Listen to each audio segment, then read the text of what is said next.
Ja nemám čas, ja nemám peniaze, ja musím pracovať. To niekedy počúvame takéto odpovede, ak sa bavíme o tom, poď sa niečo nové naučiť. Fajn, nemám čas a nemám peniaze. Ale koľko času a peňazí získam ako obchodník, ak budem mať o 20% vyššiu úspešnosť v telefonovaní alebo v uzatváraní obchodu? O čo viacej času a peňazí získam ako manažer, ak potrebujem o 2 ľudí menej v tom tíme a dáme rovnaký výkon, pretože to dokážem zorganizovať? O čo viac času energie získam ako majiteľ, ak to dokážem od seba viac delegovať a nebudem otrokom vlastnej firmy?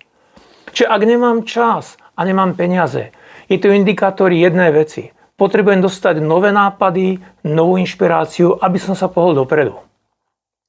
Ak máte chuť na veľmi dynamickú, výživnú, jednoduchú prednášku v čase 2,5 hodiny zdarma, nabitú informáciami, ako riadiť, ako delegovať, prípadne ako robiť obchod, nájdete si čas a príďte k nám. Radi vás uvidíme, viem, že budete nadšení a dokážete tie veci okamžite používať v reálnom živote.